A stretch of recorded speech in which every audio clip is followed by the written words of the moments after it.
মার্কিন যুক্তরাষ্ট্রের president Donald ট্রাম্পের বিশেষ দূত, যার দায়িত্ব হলো দক্ষিণ এবং সেন্ট্রাল এশিয়া এবং ভারতে নিযুক্ত মার্কিন যুক্তরাষ্ট্রের রাষ্ট্রদূত সার্জিও গোরের সাথে আওয়ামী লীগ নেতা সাবের হোসেন চৌধুরীর বৈঠক হয়েছে। আপনি দেখেন তারেক রহমানের সামনে বিপদ, ইউনূসের সামনে বিপদ, জঙ্গিদের সামনে বিপদ। এখন আশার আলো এবং সুখের পথ, আলোর পথ কিংবা ভরসার পথ শুধু আওয়ামী লীগের সামনে। অর্থাৎ সামনের দিনগুলো বিএনপি এবং 24 জঙ্গি কোয়ালিশনের জন্য যতটাই কঠিন, আওয়ামী লীগের জন্য কিন্তু ততটাই সহজ। যুক্তরাষ্ট্র তারা কিন্তু বুঝবে যে আওয়ামী লীগ ছাড়া উপায় নেই। এই দিক থেকেই আসলে সাবের হোসেন চৌধুরীর সাথে সার্জিও গোরের বৈঠকটাকে দেখতে হবে। আর মাশাআল্লাহ আমাদের সুখের কথা হলো যে সাবের হোসেন চৌধুরী তো আওয়ামী লীগ নেতা হিসেবে এবং কূটনীতি বলুন, আন্তর্জাতিক অঙ্গনে চলাফেরা, বিশ্ব নেতাদের সাথে মেলামেশা, এগুলোর দিক দিয়ে সাবের হোসেন চৌধুরী একেবারে একটা অনবদ্য পজিশনে আছেন। বাংলাদেশে এখন যত মানুষ অবস্থান করছে তাদের মধ্যে আসলে রাজনীতিবিদদের মধ্যে সাবের হোসেন চৌধুরীর চেয়ে ম্যাচিওর, অন্তত আন্তর্জাতিক অঙ্গনে যে আমরা যেটা অশোভন বাংলায় বলি যে খেলার জন্য তো সাবের হোসেন চৌধুরীর মতো এরকম তুখোড় রাজনীতিবিদ কম আছেন। মানে উনি আসলে খেলোয়াড় না, উনি হলেন প্রজ্ঞার সাথে এগুলোকে হ্যান্ডেল করার মতো, এগুলোকে ঠিকভাবে ম্যানেজ করার মতো এইরকম একজন নেতার সাথে সার্জিও গোরের বৈঠক। এবং সার্জিও গোর বোঝেন সাবের হোসেন, ঢাকায় উনি যে সার্কাসের মধ্যে পড়েছিলেন, খলিল, তারেক রহমান, আমার অন্যান্য ভিডিওগুলো যদি আপনারা দেখে থাকেন, আমি সেই সার্কাসটা বর্ণনা করেছি, এখানে যাচ্ছি না। সেখানে সাবের হোসেন চৌধুরীর সাথে বৈঠক হওয়ার পরই তো সার্জিও গোরের কিন্তু চেহারা পরিবর্তন হয়ে গেছে নিশ্চিতভাবে। এবং আওয়ামী লীগ ছাড়া আসলে কারো স্বার্থ রক্ষা হবে না। প্রত্যেকটা পরাশক্তি কিন্তু ক্রমে বুঝতে পারছে। অদূর ভবিষ্যতে আপনারা দেখবেন যে বাংলাদেশের বাস্তব অবস্থা বিবেচনা করে প্রতিটা রাষ্ট্র ঘুরে ফিরে আওয়ামী লীগের কাছে আসবে। আর বাংলাদেশের অর্থনীতি যেহেতু তারেক রহমান তুলতে পারছেন না, ইউনূস যেহেতু ধ্বংস করে দিয়ে চলে গেছে, ফলে বাংলাদেশের মানুষও কিন্তু এখন ক্ষুধার জ্বালায় ফিরে আসবেন কিন্তু শেখ হাসিনার কাছে। এখন আর এটা বলার অপেক্ষা রাখে না যে শেখ হাসিনাকে যে উনি যে ডিসেম্বরে আসবেন, সেই ডিসেম্বরে আসার পরে বাংলাদেশের কি পরিস্থিতি হবে, ততদিনে মানুষ আরো বেশি ক্ষুধার্ত হবে। তারই পরিপ্রেক্ষিতে কিন্তু মার্কিনীরাও যে প্রস্তুতি নিচ্ছে তার একটা প্রমাণ হলো সাবের হোসেন চৌধুরীর সাথে এই সার্জিও গোরের বৈঠক। এই জায়গায় আমি যেটা দেখতে পাচ্ছি, বাস্তবে যেটা দেখা গেছে যে গোরের সাথে ইউনূসের দেখাই হয়নি, ফলে আসলে ইউনূসকে তারা যে তাদের খাতা থেকে বাতিল করে দিয়েছেন এইটা বোঝা যায়। তবে পরিপূর্ণভাবে বোঝা যাবে তারেক রহমান সাহেব তার রাষ্ট্রপতি পদে নমিনি দেওয়ার পর। কারণ তারেক রহমান যদি ইউনূসকে রাষ্ট্রপতি না করেন আমরা তো খুশি হব, কিন্তু এটা তো আবার এক ধরনের চুক্তিভঙ্গ হয়ে যায়, তাই না? সেটার জন্য আবার তারেক রহমান সাহেবকে কোনো না কোনো পর্যায়ে তো কাফারা দিতেই হবে। সব মিলে আমাদের জন্য আসলে অনেক কিছু দেখার আছে। আপনি দেখেন তারেক রহমানের সামনে বিপদ, ইউনূসের সামনে বিপদ, জঙ্গিদের সামনে বিপদ। এখন আশার আলো এবং সুখের পথ, আলোর পথ কিংবা ভরসার পথ শুধু আওয়ামী লীগের সামনে। অর্থাৎ সামনের দিনগুলো বিএনপি এবং 24 জঙ্গি কোয়ালিশনের জন্য যতটাই কঠিন, আওয়ামী লীগের জন্য কিন্তু ততটাই সহজ। হ্যাঁ, এই কথা শুনলে অবশ্য জঙ্গিদের পক্ষে অনেক বিশ্লেষক বলে যে যখনই শেখ হাসিনা আসার কথা আসে ওরা সবাই কিন্তু এক হয়ে যায়। অর্থাৎ বিএনপি, জামাত, এনসিপি, হেফাজত, তারা এত সবসময় এক, কিন্তু সেনাবাহিনী কি তাদের পক্ষে থাকতে পারবে? অতীতে তো এমন কোনো উদাহরণ নাই যে সেনাবাহিনী এরকম পরিস্থিতিতে দুর্বলের পক্ষে ছিল। আর সেনাবাহিনী যদি আজকেও যদি এই বিএনপি, এনসিপি আর জামাতের কাছে না থাকে, তাহলে তো বাংলাদেশ আওয়ামী লীগের জন্য 1 ঘন্টার ব্যাপার পুরো বাংলাদেশে তাদের কর্তৃত্ব প্রতিষ্ঠা করার জন্য, তাই না? এই দিকটা বিএনপি যদি এখন ভাবে ভালো করে, তারা হয়তো আগে ভাগে আওয়ামী লীগের সাথে সন্ধি করবে, নতুবা আসলে বাংলাদেশ যে শেখ হাসিনার হাতে আওয়ামী লীগের হাতে চলে যাচ্ছে, এইটা যেমন একদিকে ফরগন কনক্লুশন অর্থাৎ হবে, আরেকদিকে এটা কিন্তু এমনকি বিএনপির জন্য একটা এক্সিস্টেন্সিয়াল থ্রেট হবে, বিপদ হবে। আশা করি প্রধানমন্ত্রী তারেক রহমান আপনি এই জিনিসটা একটু ভেবে দেখবেন, ভেবে দেখে আপনার নিজের ভবিষ্যৎ এবং আপনার দলের ভবিষ্যতের জন্য যেটা ভালো হয় সেটা আপনি করবেন। কিন্তু ইউনূসের কিন্তু কোনো বৈঠক হলো না। এই বিষয়টার সিগনিফিকেন্স আমাদের একটু খুঁজে দেখা দরকার। আমাদের চলমান ঘটনা প্রবাহে বিশেষ করে গত 2-3 দিনে সার্জিও গোরের ঢাকা সফর নিয়ে অনেক আলোচনা হয়েছে এবং সকল পক্ষ, প্রায় 2-1 জন বাদ দিয়ে সকল পক্ষ বলছিল, বিশেষ করে ছদ্মবেশী ইউনূসের পক্ষগুলো যেগুলো তারেক রহমানের বন্ধু হিসাবে পরিচয় দিয়ে কন্টেন্ট ক্রিয়েট করে, ওরা বলছিল যে সার্জিও গোরের বাংলাদেশে আসার কয়েকটা কারণের মধ্যে একটা কারণ ছিল যে ইউনূসকে প্রেসিডেন্ট তৈরি করার জন্য তারেক রহমানের উপর প্রেসার ক্রিয়েট করা।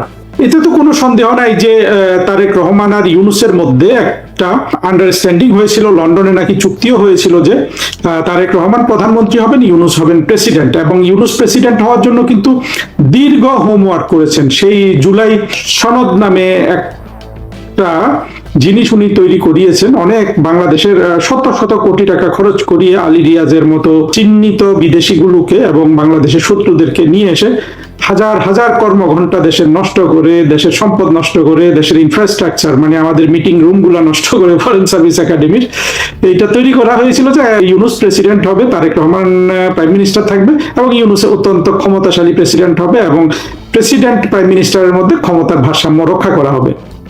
ইউনূস কিন্তু আমৃত্যু বাংলাদেশের বিভিন্ন পদে থাকতে চায়, মানে মৃত্যুর আগে সে আর কিন্তু কোনো ঝামেলায় যেতে চায় না, সে এইভাবে রাষ্ট্রপতি বা বড় কোনো পদ নিয়ে মৃত্যুবরণ করতে চায়। ইউনূসের এই ডিজায়ার কিন্তু ক্লিয়ার হয়ে গেছে এবং সবাই ধারণা করছিল, বলছিল যে সার্জিও গড় এসে ইউনূসকে অনেক কিছুর পাশাপাশি ইউনূসকে রাষ্ট্রপতি হওয়ার জন্য তারেক রহমানকে চাপ দিবে। কিন্তু বস্তুত দেখা গেল যে সার্জিও গড়ের সাথে ইউনূসের কোনো বৈঠক হয়েছে এমন কোনো তথ্য আমাদের নাই, অর্থাৎ দুজনের দেখা হয় নাই বলে আমরা ধরে নিতে পারি। এটা তো আগে কখনো দেখা যায় নাই। এর আগে যখন হিলারি ক্লিন্টন বাংলাদেশে এসেছিল সেক্রেটারি অফ স্টেট হিসাবে, কিংবা মার্কিন যুক্তরাষ্ট্রের আরো এরকম উচ্চ পর্যায়ে যদি কোনো কর্মকর্তা আসে, দু একবার অবশ্য তারা ইউনূসের সাথে দেখা করে নাই, বাট বেশিরভাগ সময় ইউনূস কিন্তু তাদের সাথে মিটিং করার সুযোগ পেত এবং তারা ইচ্ছে করে ইউনূসের সাথে মিটিং করতো। আপনাদের মনে আছে কিনা হিলারি ক্লিন্টন যখন বাংলাদেশে এসেছিলেন, উনি দিল্লি থেকে এসেছিলেন, প্লেন থেকে বের হইতে গড়িমসি করছিলেন, তারপরে ওইখান থেকে উনি প্রাইম মিনিস্টার অফিসে গেলেন, আমাদের ফরেন মিনিস্টার দীপু মনির সাথে মিটিং করলেন, কিন্তু পরের দিন ভোরবেলা দেখা গেছে যে হিলারি ক্লিন্টনের দুই পাশে দুইজন, এক পাশে ইউনূস আর এক পাশে ব্র্যাকের মালিক এখন মরে গেছেন এই ফজলে হাসান আবেদ, এই দুটোকে নিয়ে খুব সম্ভবত মার্কিন যুক্তরাষ্ট্রের রাষ্ট্রদূতের বাসায় অথবা ইউনূসের বাড়িতে হতে পারে, আমার এখন খেয়াল নেই, তো এখানে উনি মিটিং করছেন। তাহলে এখন ইউনূসের সাথে সার্জিও গড়ের বৈঠক হলো না কেন? সার্জিও গড় যদিও আমেরিকার পররাষ্ট্রমন্ত্রী নয়, কিন্তু বর্তমানে তো তিনি প্রেসিডেন্ট ট্রাম্পের ঘনিষ্ঠ এবং তাকে গুরুত্বপূর্ণ দায়িত্ব দিয়ে এই অঞ্চলে পাঠানো হয়েছে। এবং সার্জিও গড়কে যখন রাষ্ট্রদূত করা হয় তখন কিন্তু ওনাকে শপথ বাক্য পাঠ করিয়েছিলেন মার্কিন যুক্তরাষ্ট্রের ভাইস প্রেসিডেন্ট, যেখানে বাংলাদেশে নিযুক্ত মার্কিন যুক্তরাষ্ট্রের রাষ্ট্রদূতকে শপথ বাক্য পাঠ করিয়েছেন তাদের স্টেট ডিপার্টমেন্ট বা ফরেন মিনিস্ট্রির একজন কর্মকর্তা, যিনি সেক্রেটারি অফ স্টেট রুবিওর নিচে চাকরি করেন। বুঝতেই পারছেন যে সার্জিও গড় কত গুরুত্ব দিয়ে থাকেন প্রেসিডেন্ট ট্রাম্প। কিন্তু দেখা গেল যে ইউনূসের সাথে সার্জিও গড়ের দেখাই হলো না। এখন এটার একটা কারণ হতে পারে যে চালাকি করে হলো না, যে ইউনূসের সাথে যদি সার্জিও গড় বৈঠক করে তাহলে যদি সবাই মনে করে যে ইউনূসের হয়ে সার্জিও গড় প্রেসার দিতে এসছেন, এটা হতে পারে না? হতে পারে। কিন্তু আরেকটা জিনিস কিন্তু কেউ ভাবছে না, সেটাও হতে পারে যে আসলে ইউনূসকে মার্কিন যুক্তরাষ্ট্র আর পছন্দ করছে না, এবং আমার মনে হয় ওই জিনিসটা হওয়ারই সম্ভাবনা বেশি। মার্কিন যুক্তরাষ্ট্র আসলে যেটা করেছে বাংলাদেশের সাথে, বিশেষ করে জো বাইডেনের আমল থেকে এখন পর্যন্ত যা কিছু হয়েছে, এমনকি তাদের এই যে সর্বগ্রাসী যে বাণিজ্য চুক্তি, এগ্রিমেন্ট অন রিসিপ্রোকাল ট্রেড, এটাও কিন্তু আমি বলবো যে আসলে এক ধরনের উন্মত্ততা, বুদ্ধিহীন, এটা আসলে কোনো ধোপে টেকে না।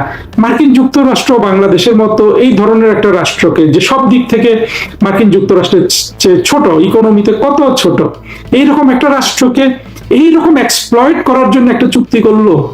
এই চুক্তিটা একদিক থেকে যারা করেছে, অর্থাৎ ইউনূস এবং তারেক রহমান, তাদের দিকে চেহারার দিকে তাকালে যেমন আপনার মনে হবে যে এই লোকগুলা সত্যিকারের ক্ষমতার জন্য কত কি না করতে পারে, রাষ্ট্রটাকে কত ভাবে বিক্রি করে দিতে পারে। আবার যদি আপনি মার্কিন যুক্তরাষ্ট্রের দিকে তাকান, তখন আপনার মনে হবে সত্যি কি পৃথিবীর এক নম্বর সুপার পাওয়ার একটা দরিদ্র বা উন্নয়নশীল, এখন তো দরিদ্র হয়ে গেছে, শেখ হাসিনার সময়টা উন্নয়নশীল রাষ্ট্র ছিল, একটা উন্নয়নশীল রাষ্ট্রের সাথে এরকম চুক্তি করতে পারে? মানে এত নিষ্ঠুরতা কি সম্ভব? আপনি দেখবেন সিনেমাতে, সিনেমাতে নায়ক ভিলেন তো প্রায় সমান সমান মারপিট করতে পারে, নায়ক যদিও এক সময় জিতে, কিন্তু আপনি যদি নায়ককে বানালেন একটা তেলাপোকা আর ভিলেনকে বানালেন একটা সাপ, সাপ এক চোবলে এক ইয়েতে খেয়ে ফেললো তেলাপোকাটাকে, তাহলে 3 ঘন্টা সিনেমাটা হবে কি দিয়ে? তাই না? 2-2.5 ঘন্টার একটা সিনেমা হতে হলে তো এমন হয় যে সাপের সাথে তেলাপোকাটা পাচ্ছে, যুদ্ধ করছে, উঠছে, কানে নাকে বসছে, সেরকম হলেও কিন্তু আপনি মুভিটা চালিয়ে নিতে পারবেন। অর্থাৎ দুটো ভিলেন এবং নায়কের ক্ষমতার কিন্তু একটা ভারসাম্য থাকতে হয়। কিন্তু এই যে একটা সর্বগ্রাসী বাণিজ্য চুক্তিগুলো, এখানে কিন্তু কোনো ভারসাম্যই রাখা হয় নাই, সব বাংলাদেশকে করতে হবে। মার্কিন যুক্তরাষ্ট্র যে এখন ক্রমে চীনের থেকে নেমে যাচ্ছে, তাদের যে মহাপরাক্রমশালী ভূমিকা পৃথিবীতে আর থাকছে না, তারা যে এক নাম্বার সুপার পাওয়ার থাকতে পারছেন না, এটা বুঝি ওইখানে উঠিয়ে দেওয়া বুঝি বাংলাদেশের দায়িত্ব। অর্থাৎ বাংলাদেশ ওইখান থেকে দ্রব্য কিনবে আর মার্কিন যুক্তরাষ্ট্রকে সাপ্লাই করবে, যেটা দিয়ে মার্কিন যুক্তরাষ্ট্র তার এক নাম্বার স্থান ধরে রাখতে পারেন।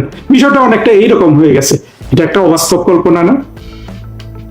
গভীরভাবে ভাববেন। আসলে মার্কিন যুক্তরাষ্ট্র যা কিছু করেছে এখন পর্যন্ত সবকিছু কিন্তু অবাস্তব, অকল্পনীয়। একইভাবে আমাদের দিকে যেগুলো ছিল এগুলো যে কি পরিমাণ নিষ্ঠুর এবং দেশপ্রেমহীন এই চুক্তি করার ক্ষেত্রে, এটা কিন্তু সুস্পষ্ট। কিন্তু এগুলো কি মার্কিন যুক্তরাষ্ট্র ধীরে ধীরে ভাবছে না? নিশ্চিতভাবে ভাবছে। আর এগুলো যদি ভাবে তাহলে আপনি বুঝতে পারেন যে ইউনুসকে তারা আসলে আর গুরুত্ব দিবে না। অর্থাৎ আর একটা কারণ হলো ইউনুসকে গুরুত্ব না দেওয়ার।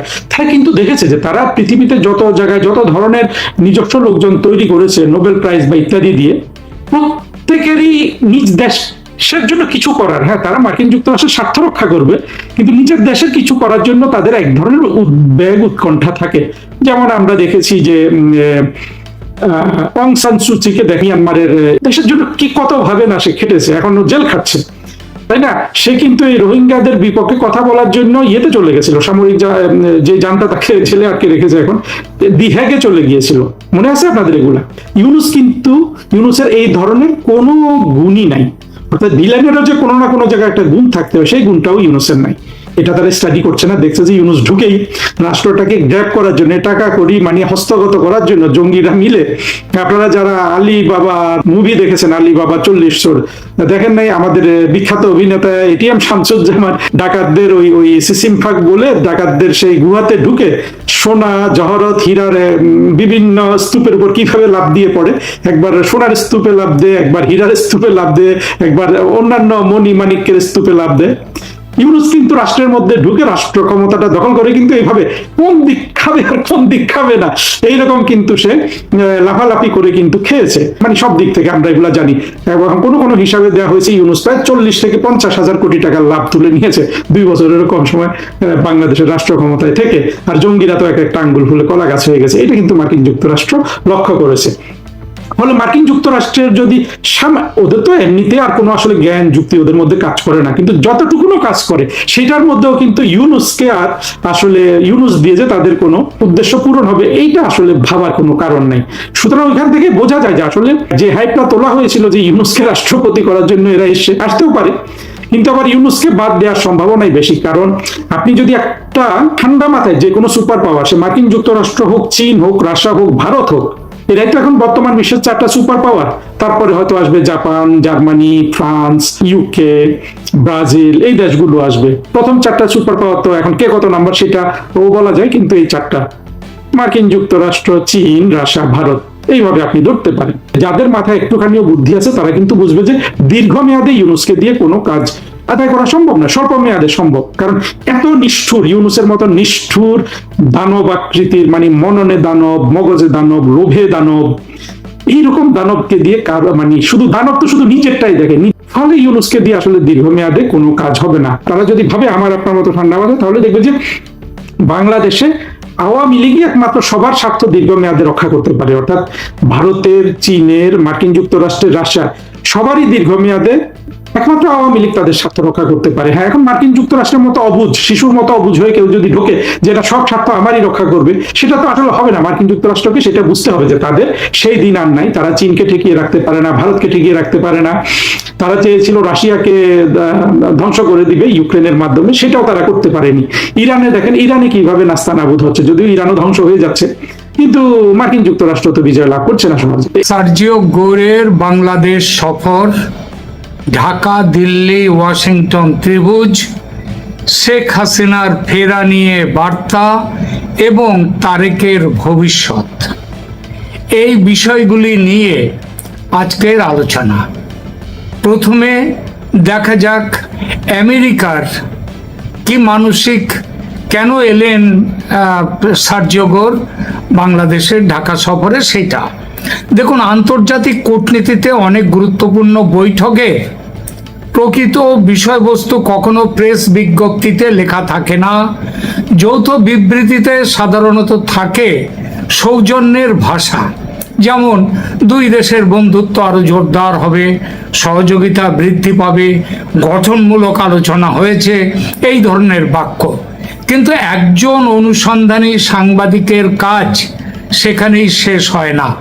তিনি খোঁজেন কারা বৈঠকে ছিলেন, কারা ছিলেন না, বৈঠক কতক্ষণ চলল, কোন পর্যায়ে দরজা বন্ধ হলো, এরপর কার মুখের অভিব্যক্তি বদলে গেল। এই প্রশ্নগুলোর উত্তর অনেক সময় সরকারি বিবৃতির চেয়েও বেশি গুরুত্বপূর্ণ হয়ে ওঠে। আজ আমরা ঠিক সেই দৃষ্টিকোণ থেকেই সার্জিও গোরের ঢাকা সফরকে বিশ্লেষণ করব। প্রথমে দেখা যাক যে বাংলাদেশ কেন এখন যুক্তরাষ্ট্রের বিশেষ আগ্রহের কেন্দ্র। দক্ষিণ এশিয়ার কৌশলগত মানচিত্র গত কয়েক বছরে দ্রুত বদলেছে। ভারত এখন যুক্তরাষ্ট্রের গুরুত্বপূর্ণ অংশীদার।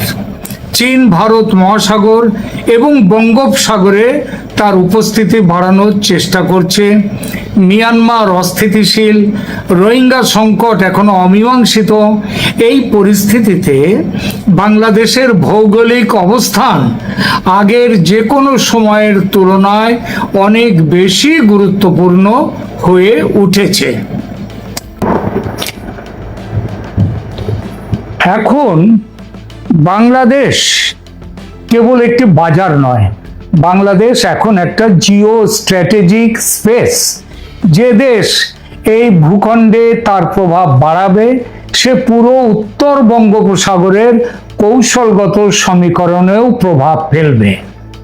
তো এই শহরের যে সার্জিও গোর এলেন, এই সফরের সরকারি বিবৃতি বনাম স্থানীয় সূত্র সরকারি বিবৃতি একরকম নয়। এখানে বলা হয়েছে দ্বিপাক্ষিক সম্পর্ক, অর্থনীতি, আঞ্চলিক সহযোগিতা এবং পারস্পরিক স্বার্থ নিয়ে আলোচনা হয়েছে। এখানে নতুন কিছু নেই। প্রায় প্রতিটি উচ্চ পর্যায়ের সফরের পর এই ভাষাতেই বলা হয়।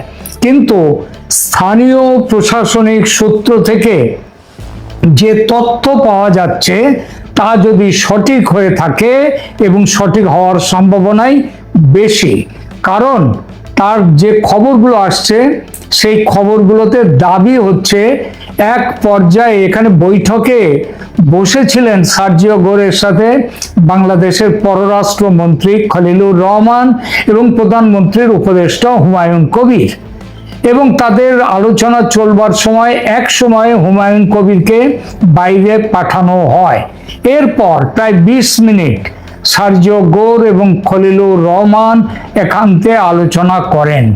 এই তথ্য প্রকাশ্যে স্বাধীনভাবে যাচাই করা সম্ভব হয়নি, তবে ঘটনাটি সত্য এবং এর কূটনৈতিক তাৎপর্য অনেক। কেন একান্ত বৈঠক? কেন হুমায়ুন কবিরকে সেখান থেকে থাকতে দেয়া হলো না, বার করে দেয়া হলো? কূটনীতিতে একান্ত বৈঠক অস্বাভাবিক নয়, তবে এর কারণ বিভিন্ন হতে পারে। প্রথম কারণ, সংবেদনশীল গোয়েন্দা তথ্য আদান প্রদান হতে পারে। দ্বিতীয়, অন্য কোনো রাষ্ট্র সম্পর্কে মূল্যায়ন। তৃতীয়, এমন রাজনৈতিক বার্তা যেটা সীমিত পর্যায়ের মানুষের মধ্যেই প্রাথমিক স্তরে রাখতে চাওয়া হয়। এই তিনটির কোনটি এখানে প্রযোজ্য ছিল সেটি আমরা জানি না, কিন্তু এইটুকু বুঝতে পারছি যে খলিলুর রহমান তিনি আমেরিকার অনেক কাছের মানুষ, আমেরিকার অনেক বিশ্বস্ত মানুষ, যেটা হুমায়ুন কবির নন। সেই জন্যে তিনি প্রধানমন্ত্রীর উপদেষ্টা হলেও তাকে ওই একান্ত বৈঠকে রাখা হয়নি। আন্তর্জাতিক কূটনৈতিক রীতিতে এটা কিন্তু খুব সাধারণ ব্যাপার নয়। এইবার আলোচনা, আর সব থেকে বড় কথা হচ্ছে সেই মিটিং থেকে বেরোবার পর সেখানে যখন সাংবাদিকরা খলিলুর রহমানকে প্রশ্ন করতে থাকলেন, তার উত্তরে খলিলুর রহমান সঠিক সমস্ত জবাব এড়িয়ে গেছেন। এবং আরো বড় কথা, তিনি একটা সময় রেগেও গেছেন সাংবাদিকদের ওপর, এবং তার যে বডি ল্যাঙ্গুয়েজ, শরীরী ভাষা, সেটা খুব একটা স্বাভাবিক লাগছিল না। আরো একটা কথা, সেটা হচ্ছে সার্জিও গোরের সম্মানার্থে নৈশভোজের আয়োজন করা হয়েছিল, কিন্তু তিনি সে নৈশভোজে যোগদান করেননি। কেন যোগদান করেননি এটাও কিন্তু খুব স্বাভাবিক ঘটনা নয়। তার মধ্যে দিয়ে কি তিনি এটাই বুঝিয়ে দিতে চাইছেন যে তিনি হাই হ্যালো কিংবা সামাজিকতা রক্ষা করতে আসেননি, তিনি কাজের কাজ করতে এসছেন। এখন এই কাজের কাজটা কি? এখানে সরাসরি কোনো সরকারি নিশ্চিতকরণ নেই, তবে সামগ্রিক ভূ রাজনীতি বিচার করলে বিষয়টি প্রশ্নের অপেক্ষা রাখে না যে আলোচনার মূল বিষয় কি ছিল। স্বাভাবিকভাবেই চীন। গত কয়েক বছরে বাংলাদেশে চীনের বিনিয়োগ ভীষণভাবে বেড়েছে, অবকাঠামো প্রকল্প বেড়েছে, বন্দর উন্নয়ন হয়েছে, বিদ্যুৎ প্রকল্প হয়েছে। চীনের অর্থনৈতিক উপস্থিতি এখন বাংলাদেশে খুবই দৃশ্যমান। অন্যদিকে যুক্তরাষ্ট্র চায় বাংলাদেশ যেন চীনের সঙ্গে সম্পর্ক রাখলেও সম্পূর্ণ কৌশলগত নির্ভরতায় না পৌঁছে যায়, অর্থাৎ সেখানে যেন একটা ফারাক থাকে। এই উদ্বেগ শুধু বাংলাদেশের ক্ষেত্রেই যে আমেরিকার আছে তা নয়, শ্রীলঙ্কা, মালদ্বীপ, নেপাল সব ক্ষেত্রেই একই ধরনের কৌশল দেখা যায়। ধারণা করা হচ্ছে যে চীন থেকে যুদ্ধ বিমান ক্রয়, সমরাস্ত্র ক্রয়, ড্রোন কারখানা নির্মাণ, তিস্তা বাঁধ প্রকল্প আরো বহুবিধ প্রকল্প নিয়ে আমেরিকা ক্ষুণ্ণ এবং ক্ষুব্ধ। ঢাকা সফরের নেপথ্যে তাহলে কি এখানে বলা হয়েছে যে গৌর তিনি কি বলতে চাইলেন, সার্জিও গৌর, যে চীনের সাথে সম্পর্ক উন্নয়ন করা ধীরে ফারাক রেখে, নইলে সমস্যা আছে।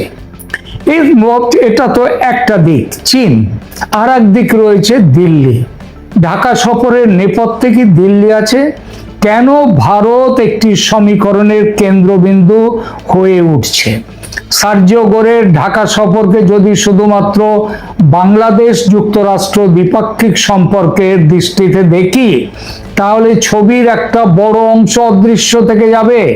কারণ আজকের ইন্দো প্যাসিফিক কৌশলে যুক্তরাষ্ট্রের সবচেয়ে গুরুত্বপূর্ণ আঞ্চলিক অংশীদার হলো ভারত। গত এক দশকে ওয়াশিংটন ও নয়াদিল্লির সম্পর্ক শুধু প্রতিরক্ষা সহযোগিতায় সীমাবদ্ধ নেই। কোয়াড, সামুদ্রিক নিরাপত্তা, উন্নত প্রযুক্তি, গোয়েন্দা তথ্য বিনিময়, সরবরাহ শৃঙ্খল, সেমিকন্ডাক্টর এবং চীনের ক্রমবর্ধমান প্রভাব মোকাবিলা করা, সব ক্ষেত্রেই আমেরিকা ভারতের সমন্বয় অনেক গভীর হয়েছে। এই প্রেক্ষাপটে বাংলাদেশের গুরুত্ব বদলে গেছে।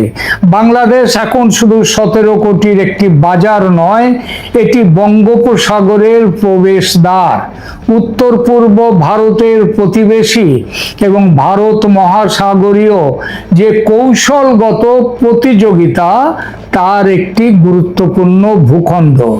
এই কারণে সার্জিও গোরের ঢাকায় ভারতীয় হাই কমিশনার দীনেশ ত্রিবেদীর সঙ্গে বৈঠক বিশেষ তাৎপর্য বহন করে। বৈঠকের বিস্তারিত বিবরণ কেউ প্রকাশ করেননি, কিন্তু ভূ রাজনৈতিক দৃষ্টিকোণ থেকে এই সাক্ষাৎ একটি গুরুত্বপূর্ণ বার্তা দেয়। ওয়াশিংটন বাংলাদেশের বিষয়ে দিল্লির মূল্যায়নকে গুরুত্ব দিচ্ছে এবং আঞ্চলিক নিরাপত্তার প্রশ্নে দুই দেশের মধ্যে নিয়মিত পরামর্শ অব্যাহত রয়েছে। প্রশ্ন হলো, ভারতের নিরাপত্তা উদ্বেগটা কি? ভারতের উত্তর পূর্বাঞ্চল প্রায় সম্পূর্ণভাবে একটি সরু স্থলপথ, শিলিগুড়ি করিডর বা চিকেন স্নেকের দ্বারা যুক্ত মূল ভূখণ্ডের সঙ্গে। বঙ্গোপসাগরে চীনের উপস্থিতি বাড়লে, বাংলাদেশের অবকাঠামোয় চীনের বিনিয়োগ ক্রমশই বাড়লে, বন্দর উন্নয়ন এবং আঞ্চলিক যোগাযোগ যদি চীনের বাড়ে, এসব বিষয় নয়াদিল্লি দীর্ঘদিন ধরে কৌশলগত দৃষ্টিতে পর্যবেক্ষণ করছে। আর যুক্তরাষ্ট্রের দৃষ্টিভঙ্গিও আজ অনেকটাই একই দিকে। ওয়াশিংটনের কাছে বাংলাদেশের প্রশ্নটি এখন কেবল ঢাকা ওয়াশিংটন সম্পর্কের বিষয় নয়, এটি বৃহত্তর ইন্দো প্যাসিফিক নিরাপত্তা স্থাপত্যের একটি অংশ। এই কারণে সার্জিও গোরের সফরকে বিচ্ছিন্ন ঘটনা হিসেবে দেখা ঠিক হবে না, বরং এটিকে চারটি রাজধানীর সমীকরণ হিসেবে দেখা উচিত: ওয়াশিংটন, দিল্লি, ঢাকা, বেইজিং। এই চারটি রাজধানীর সিদ্ধান্ত আগামী কয়েক বছরে শুধু বাংলাদেশের পররাষ্ট্র নীতি নয়, সমগ্র পূর্ব ভারত মহাসাগরীয় অঞ্চলের কৌশলগত ভারসাম্য প্রভাবিত করবে।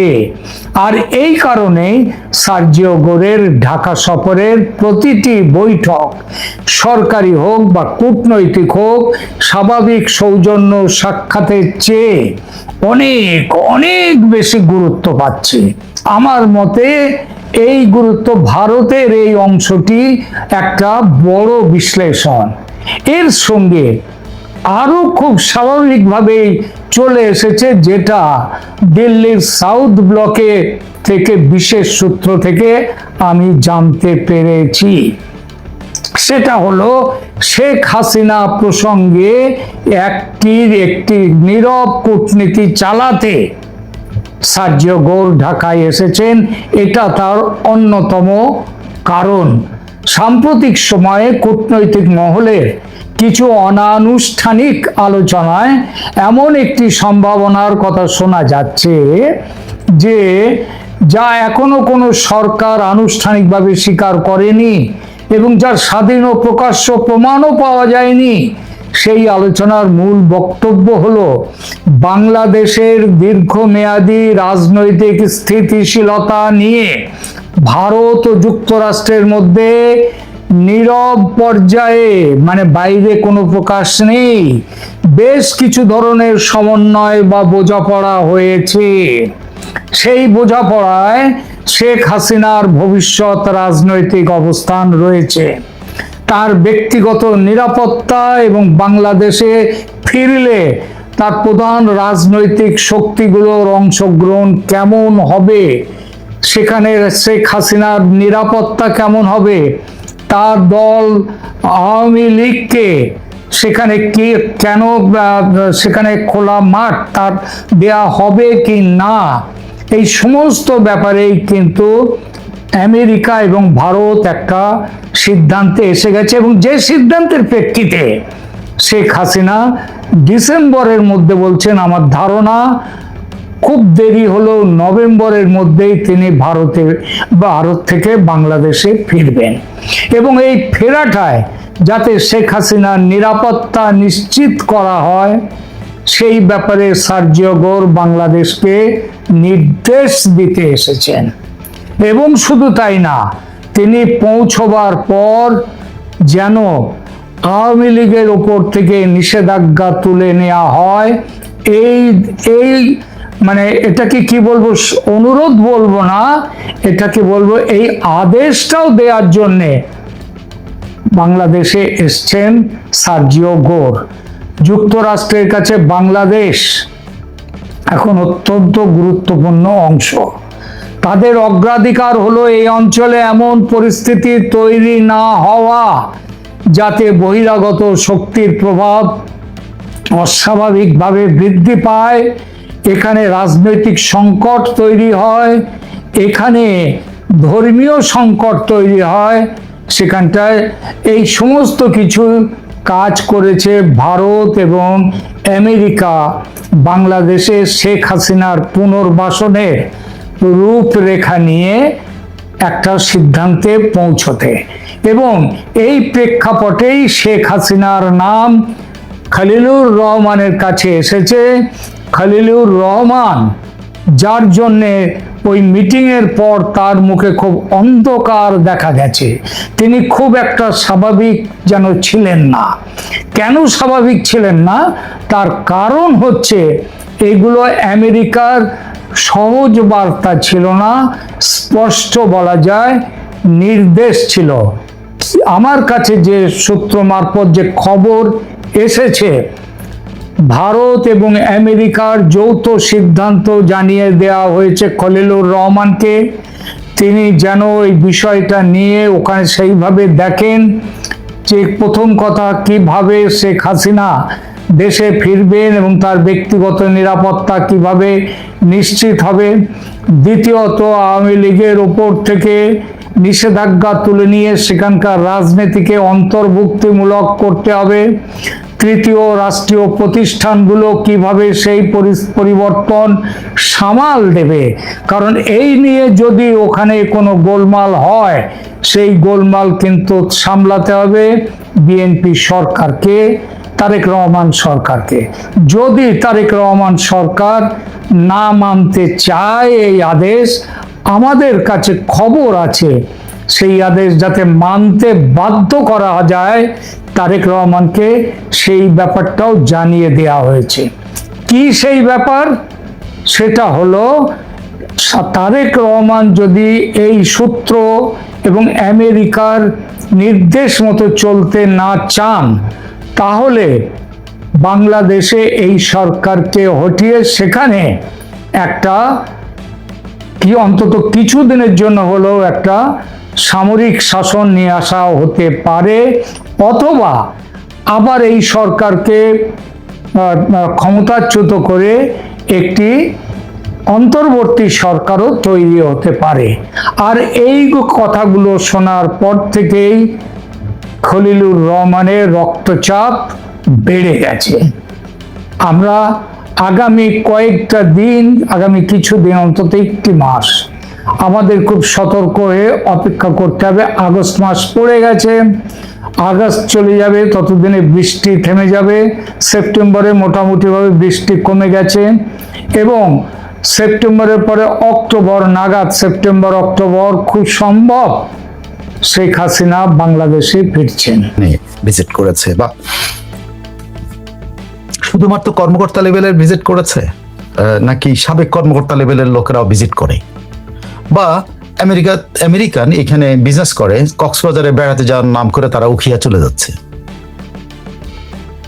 তারা মানে আমাদের সিকিউরিটি ফোর্সেসদের কাছ থেকে শোনা, তারা সেই টেকনাফের প্রত্যন্ত অঞ্চলে চলে যায়, শিলখালির ওদিকে চলে যায়, তারা মানে নাফ নদীর পাড়ে চলে যায়।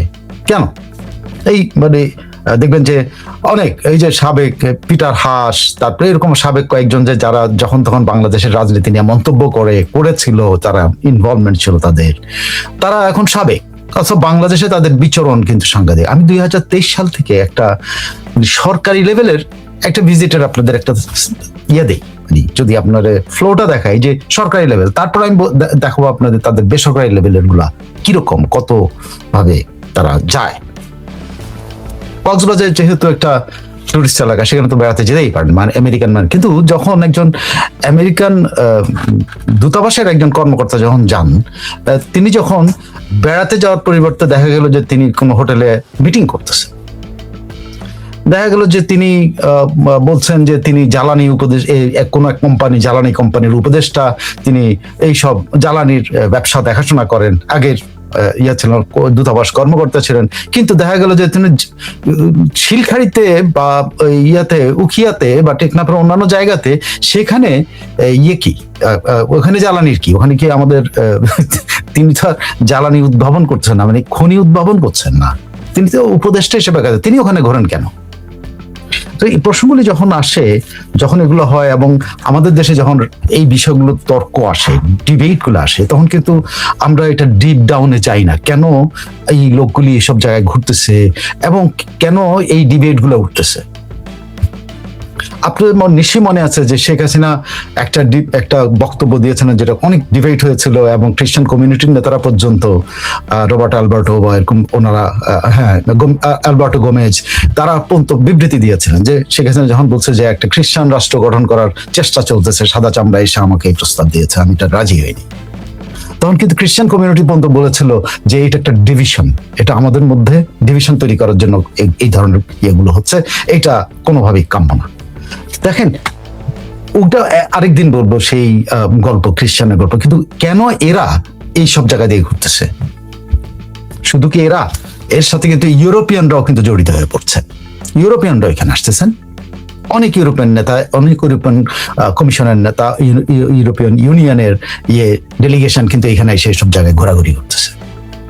যদিও তাদের মূল লোকগুলি যায় হলো ক্যাম্পে, 10 নম্বর ক্যাম্পে, কেউ 13 নম্বর ক্যাম্পে, 14 নম্বর ক্যাম্পে যায় তারা, কিন্তু কিছু লোক কিন্তু ক্যাম্পের বাইরে অন্যান্য জায়গায় চলে যায়। আপনি দেখেন 2023 সাল থেকে যদি আপনি হিসাব দেন এরা কেন, সে ধরেন আপনি সাহায্য দিচ্ছে ইউএসএআইডি, খাদ্য সাহায্য দিচ্ছে, এই দিচ্ছে সেই দিচ্ছে, ওগুলো দিচ্ছে, কিন্তু 2023 সাল থেকে আপনি যদি ওই সময় উজরা Zia under secretary civilian security, democracy, human rights, তিনি ওখানে যাচ্ছেন। তার দায় দায়িত্বটাকে আমি দেখার চেষ্টা করেছি। তার দায় দায়িত্বটা হলো মানে সারা পৃথিবীতে সিভিলিয়ান সিকিউরিটি দেখাশোনা করা, ডেমোক্রেসির উন্নয়ন করা, মানবাধিকার। এখন উদ্বাস্তু শিবির ওনার কাজটা কি? উনি কিন্তু 23 সালে এই উজরা জায়া আন্ডার সেক্রেটারি মানে সচিব পদমর্যাদার কিন্তু একজন এই আমেরিকান কর্মকর্তা, তিনি কিন্তু আমাদের এই উদ্বাস্তু শিবির ঘোরাঘুরি করছেন, 2 দিন ধরে ঘুরছেন। তার সঙ্গে ছিল ডোনাল্ড লুর কাজটা কি ছিল? ডোনাল্ডুর কাজ হলো assistant secretary to South and Central Asia. Why he is there? সেখানে ওখানে যায় মানে পারপাসটা কি? শুধুমাত্র উদ্বাস্তু দেখার জন্য? মানে আমি এই দেশে আসলাম, উদ্বাস্তু দেখছি, কিন্তু আমার সাথে ওদের সাথে অন্য কর্মকর্তারা কোথায় যাচ্ছে এটা কি মনিটরিং? এটা আমাদের মিলিটারিরা মনিটরিং করেন এবং সেগুলো থেকে এগুলা লিক হয় যে এরা কোথায় কোথায় যায়।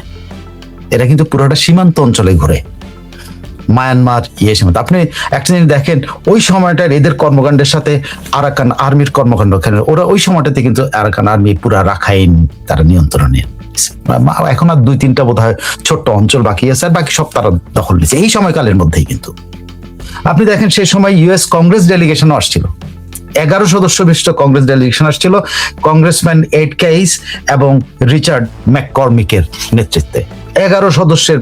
তারা গিয়েছিল হলো, বলছে আমরা ক্যাম্প নাম্বার 12 নম্বর ক্যাম্প, এরকম একেবারে স্পেসিফিক ইউএস এমবেসি থেকে জানবো, তারা শুধুমাত্র 12 নম্বর ক্যাম্পে গেছে, 11 জন সদস্য গেছে 12 নম্বর ক্যাম্পে। তাদের সাথে অন্যান্য কর্মকর্তারা কোথায় গেছে, তারা কোথায় গেছে কে বলতে হবে না, বলতে পারে আমাদের মিলিটারি ইন্টেলিজেন্স, এরা জানে কোথায় কোথায় যায়। তারা কিন্তু পুরো অঞ্চল তারা পর্যবেক্ষণ করেছে। আমি বলবো ওরা করার পরে তাদের একটা যুক্তিও আছে। 2024 আসে দেখেন আমেরিকান দেশ, এই সময়টা কিন্তু এই আরাকান আর্মির কিন্তু আধিপত্য মানে এই দখল শুরু হয় কিন্তু। আর ওই সময়কারই কিন্তু বাইডেন প্রশাসন তখন এই বার্মা অ্যাক্টের অধীনে কিন্তু এই আরাকান আর্মি সহ যত অ্যান্টি জান্তা যে ফোর্সেস গুলো আছে তাদেরকে ফান্ডিং থেকে, লজিস্টিক ফান্ডিং থেকে শুরু করে সবকিছু দেওয়ার জন্য তারা কিন্তু বাজেট পর্যন্ত করেছে এবং তারা দিচ্ছিল। সেই সময়টা কিন্তু আরাকান আর্মি এইভাবে সব জায়গায় আস্তে আস্তে আস্তে দখল করে নিচ্ছে। 24 সালে এসে দেখেন ওই সময় পুরা অলমোস্ট নিয়ন্ত্রণের কাছাকাছি চলে গেছে, নিয়ন্ত্রণ অলমোস্ট। জেফ্রি প্রেসকট তখন US ambassador to UN agencies in Rome, US ambassador to UN agencies in Rome, তিনি এইটা সফর করতেছেন। হোয়াট? ইউএনএসির বলতেই পারে এখানে যুক্তি যারা দেখাচ্ছে, তারা ডাব্লিউএফপির ওয়ার্ল্ড ফুড প্রোগ্রামে যে অ্যাক্টিভিটিস আছে সেটা দেখার জন্য আসছেন, এফএওর অ্যাক্টিভিটিস দেখার জন্য আসছেন, ইফাদের অ্যাক্টিভিটিস। তো ওয়াই নট ডাব্লিউএফপির চিফ, ওয়াই নট এফএওর চিফ, ওয়াই নট ইফাদের চিফ, why an ambassador from US to the Rome? এই ডাব্লিউপি, এফএও এবং ইফাদের ওনাদের যে অ্যাম্বাসেডর রোমে যে এই কোঅর্ডিনেট করা ডাব্লিউএফপি এবং এদের সাথে করেন, তিনি আসতেছেন এখানে, কিন্তু ডাব্লিউএফপি বা এফএও বা ইফাদের কোনো উচ্চপদস্থ কর্মকর্তা কিন্তু তার সাথে নাই, তার সাথে আমেরিকান অফিসিয়ালরা। জাস্ট এগুলো রেকর্ডেড, আমি রেকর্ডেড জিনিসগুলো বলছি যেগুলো অফিসিয়ালি স্বীকার করছে এই লোকগুলির ভিজিট। 2025-এ দেখেন আসছে, ঠিক আছে, সেটা ছিল ইউনিসের প্রথম গুডউইল ভিজিট হইলো। তারপরে দেখেন ইউরোপিয়ানদের ফ্লাড বসে গেল, যে ইউরোপিয়ানরা কিন্তু খুব বেশি এখানে যে বড় ফান্ড করে তা না। এরপর আসলে European flood, ambassador Orlando Bloom ইউনিসেফের গুডউইল অ্যাম্বাসেডর, মার্চে আসলো 2025, আরো অনেকগুলো ভিজিট হয়েছে। হ্যাঁ, আর 2025 আর 26-এর পর এই সরকার আসার পর দেখেন ভিজিট গুলো কতগুলি। 2025 কিন্তু অনেক ভিজিট হয়েছে। আমি একটা উদাহরণ দিলাম আর কি, মানে সবগুলো তো ভাই রেকর্ড বাইর করা খুবই অনেক সময় লাগে, অনেক কিছু। বাট এই সরকারের আমলের ভিজিট, ওই সময় তো আপনারা দেখছেন যে নিশ্চয়ই জাতিসংঘ মহাসচিব আইসা পর্যন্ত ওখানে গেছেন, হ্যাঁ ওইখানে গেছেন, তখন অনেক রাষ্ট্রদূত ওই সময়টা ঘোরাঘুরি করছেন অনেক। আপনাদের নিশ্চয়ই জাস্ট আপনি মনে করায় দেখ, এই সাবেক প্যাট্রিসিয়া কি যেন ছিল না, আগের অ্যাক্টিং অ্যাম্বাসেডার আমেরিকার প্যাট্রিসিয়া ছিল খুব সম্ভবত, সে কতবার কক্সবাজার গেছে, কতবার চিটাগং গেছে, গম বলতেছে গমের মান দেখার জন্য উনি ওখানে, মানে আমেরিকাতে গম আসতেছে সাহায্য হিসাবে, সে গমের মান দেখার জন্য উনি যাচ্ছেন, গমের মান দেখার জন্য অ্যাম্বাসেডার যাচ্ছেন কক্সবাজার। তিনি ঢাকায় দেখতে পারেন না, তিনি ওখানে যান। উনি কতবার ভিজিট করছে এটা কোনো হিসাব নাই, তখন উনি কিন্তু অ্যাক্টিং ছিলেন। তার আগের জন পিটার হাস বা এরা তো সবসময় আনঅফিসিয়ালি যাওয়া আসা। পিটার হাস তো বিভিন্ন সময় ওই একই সময় এই 25-24-এর মধ্যে বহুবার কক্সবাজারে বিভিন্ন এই যে সন্ত্রাসী জঙ্গি গোষ্ঠী যেগুলোর সাথে মিটিং করতো বহুবার। 26-এ এসে ফ্লাডেড হলো, জাতিসংঘ মহাসচিবের এইসব কাণ্ড কারখানার পরে, আমাদের ইউনুসের কাণ্ড কারখানার পরে তারা EU commissioner for preparedness of crisis management এর একটা টিম ডেলিগেশন, 5 সদস্যের একটা ডেলিগেশন দেবে, হ্যাঁ। এবং দেখেন সেটার আসলো কে পলিটিক্যাল অ্যাডভাইজার, হিউম্যানিটেরিয়ান অ্যাডভাইজার কিন্তু আসেন না, আসছে পলিটিক্যাল অ্যাডভাইজার। উনি হলো ভিক্টো বেলক, উনি political adviser to EEAS European Union ডেলিগেশনের। ইনি 5 সদস্যের ইয়েতে আসলেন, নেতৃত্বে আসলেন। EU ambassador to Dhaka Charles Whiteley, সেও গেছে, হ্যাঁ। তারপরে এরপরে 6 মেম্বার ডেভিড জাপ্পার নেতৃত্বে 6 মেম্বার ইউ টিম গেছে। তারপরেই দেখেন এই এত আয়োজন, কয়টা গেল, 3টা 4টে, 26-এর মধ্যে 4টা। এরপরেই কিন্তু আসলো হলো জয়েন্ট ইন্টারন্যাশনাল কমিউনিটি ভিজিট নামে, ambassadors from European Union countries, US ambassador, British High Commissioner, Canadian High Commission, and head of World Bank, head of UN resident coordinator যিনি থাকেন, এরা 2 দিন ব্যাপী ওই পুরো এলাকায় ঘুরছে। Joint international community, in the name of what, in the name of মানে হিউম্যানিটেরিয়ান তারা ওখানে ঘোরাঘুরি করেছে। এবং প্যাট্রিসিয়া চলে যাওয়ার পরে আপনি যদি করেন, ব্রায়ান ক্রিস্টেনসন, ইনি কিন্তু আগেও অনেকবার অ্যাজ পলিটিক্যাল অ্যাডভাইজার হিয়ার অনেকবার কিন্তু ওই সময়টায় উনি এই রিফিউজি ক্যাম্প করছেন। এবারও কিন্তু উনি আনঅফিসিয়ালি বিভিন্ন সময়, একবারই শুধু জয়েন্ট ডেলিগেশনের অধীনে গেছেন, আর বারবার আনঅফিসিয়ালি উনি কিন্তু ভিজিট করেছেন। কেন? এখন আসেন কেন, আমি মানে অনেকগুলো উদাহরণ দিতে পারবো। এদের অনেক অফিসিয়াল না, এখন আর অফিসিয়াল না, তারা এসে ওখানে আমাদের কক্সবাজার থাকে, দিনের পর দিন থাকে। আর আমাদের এখানে তো অনেক ভিডিও আপনারা দেখতে পেয়েছেন যে আমেরিকান সোলজারদের ভিডিও অমুকটা, আসলে কিন্তু ওগুলা ওই যে বিভিন্ন জয়েন্ট মহড়া হয় না, ওগুলার অংশ। কিন্তু এগুলো হলো আসল কাজ, যেটা ওরা আসল কাজ করতেছে। কেন করতেছে, কি করতেছে, বেসিক্যালি তারা 2023 সাল থেকে একটা পরিস্থিতি তৈরি করেছে যে আরাকান আর্মিকে সহায়তা করে। আরাকান আর্মিকে কিভাবে অস্ত্র দেখেন, ওই সময়কার কিন্তু আরাকান আর্মির উত্থান ওই অঞ্চলে, এই এত ভিজিটের মধ্যে কিন্তু তাদের উত্থান। বেসিক্যালি ওদেরকে মানে লজিস্টিক সাপোর্ট দাও, অমুক দাও, তমুক দাও, এবং ফাইনালি বাংলাদেশের ভেতর দিয়ে গোপনে কোনোভাবে দেয় কিনা সেটা আমি তো আর গোয়েন্দা না, আমি বলতে পারবো না। বাট ওই সময়কালে দেখেন এদের এই মানে আঞ্জামগুলোর মধ্যে ওই সময়ের মধ্যে আরাকান আর্মির কিন্তু উত্থান ঘটে।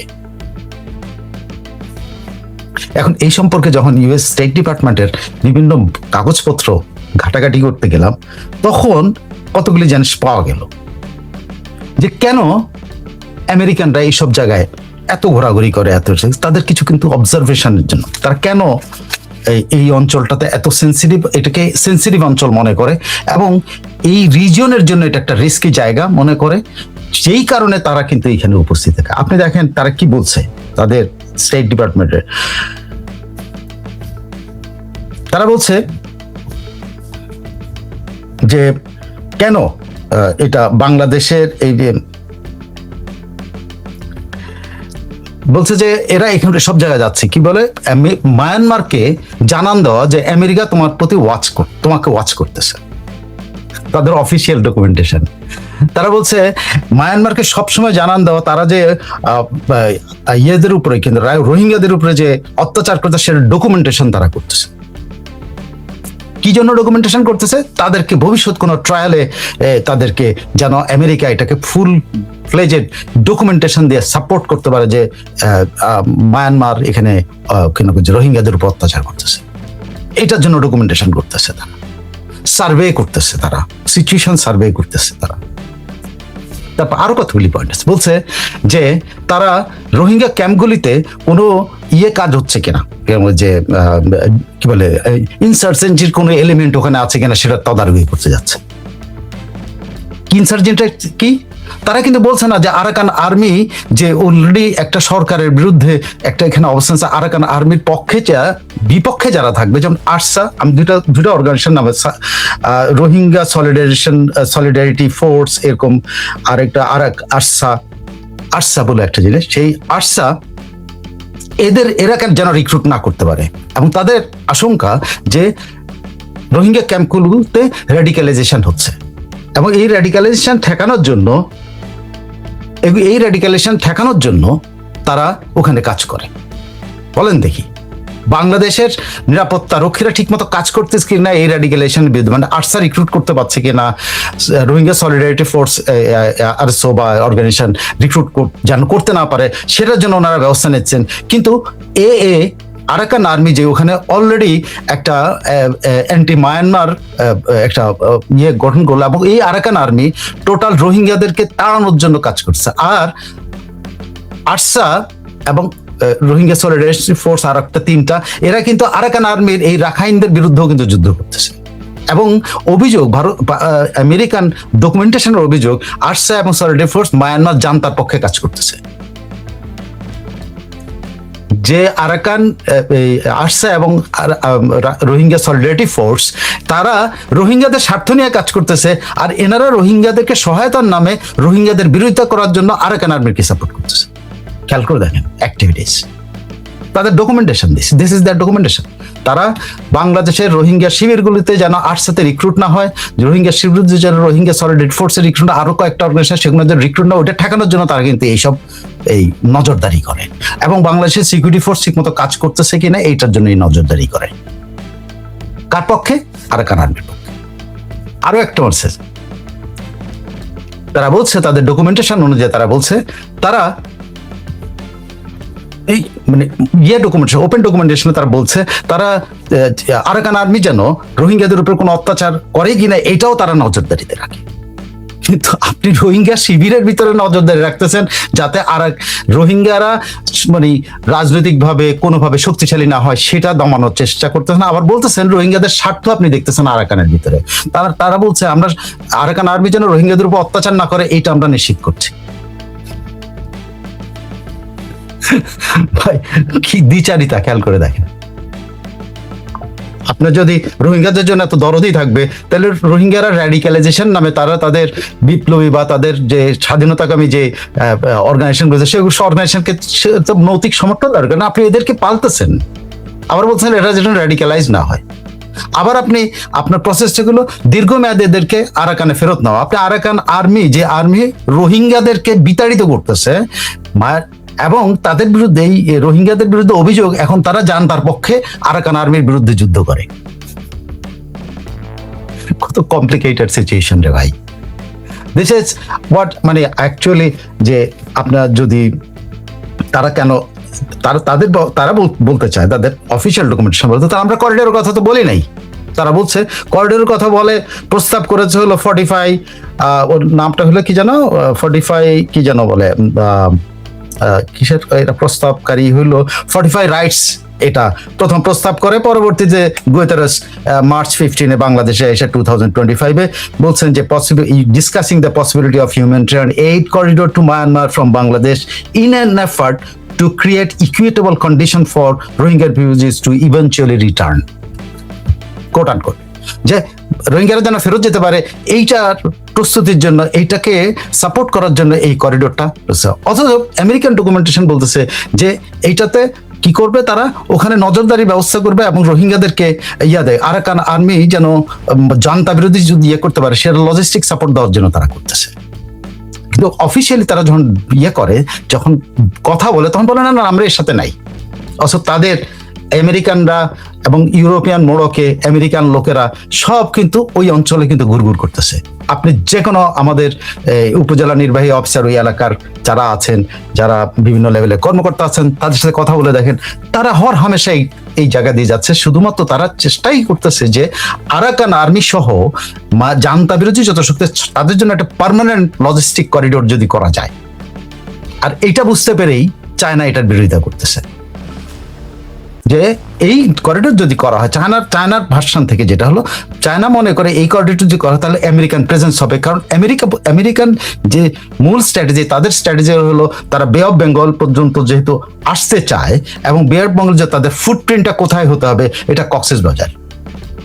ওখানে আমেরিকানরা আবার ডকুমেন্টে বলে কক্সবাজার যেন না হয়, ডিস্টেবিলাইজ না হয়, এটার জন্য আমরা কাজ করছি। আরে আপনাকে বলছে কি কক্সবাজার ডিস্টেবিলাইজ জানো? এটা তো বাংলাদেশের সরকারের কাজ, বাংলাদেশ আর্মির কাজ, বাংলাদেশের বিডিআর এর কাজ, বাংলাদেশ পুলিশের কাজ, ওখানে এপিবিএন আছে, এপিবিএন এর কাজ। আপনাদের কাজ হলো কেন এটা?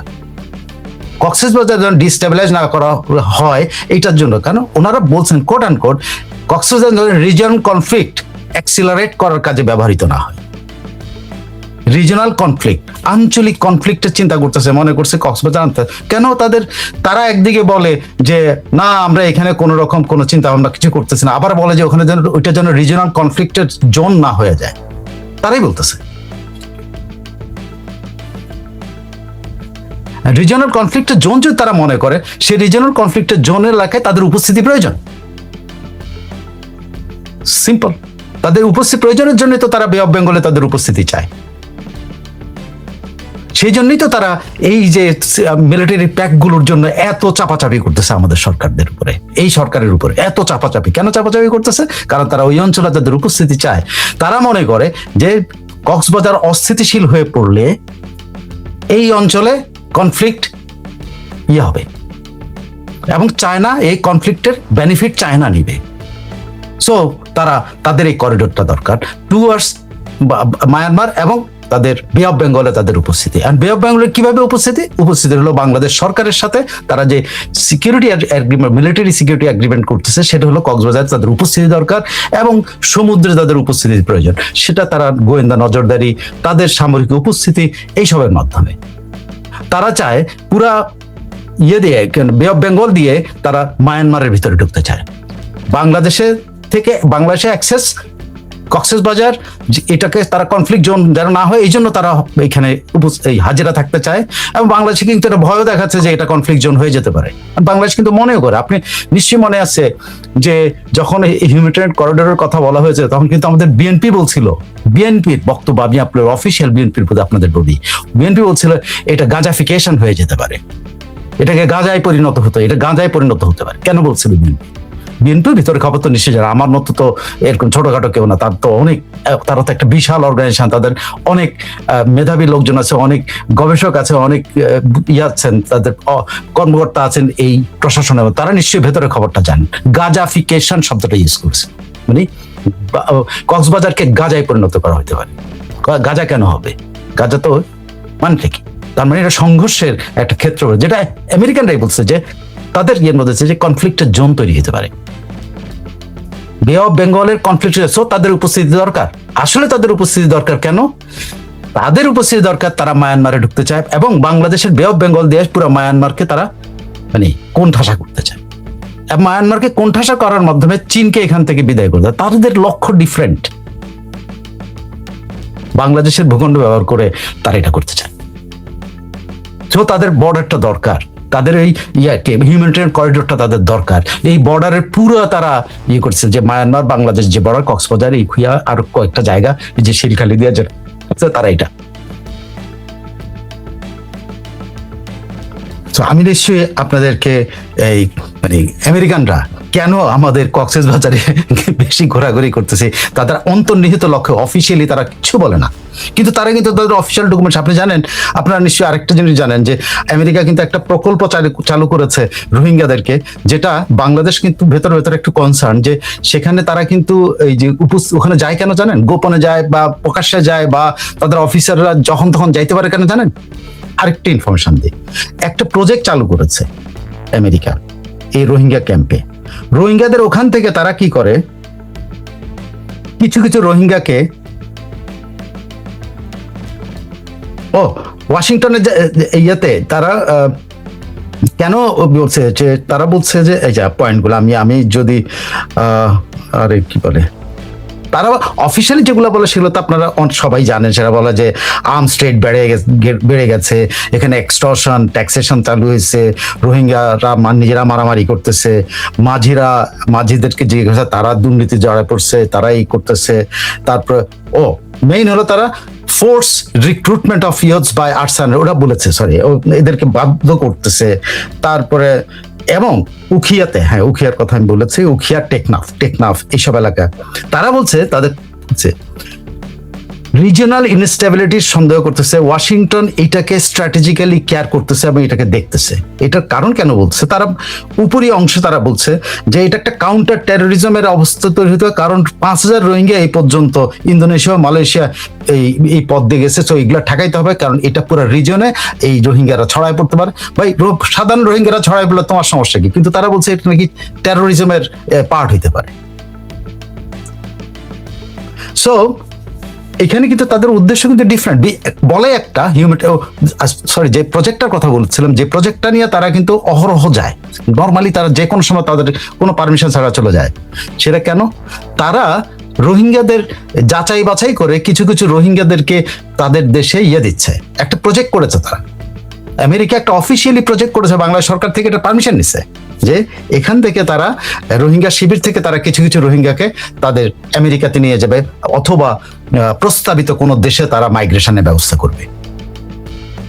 এটার একটা প্রজেক্ট ইউনুস আমলে তারা নিয়ে নিছে, এবং সেটার বিনিময়ে তারা কিন্তু ওই ক্যাম্পগুলোতে যায়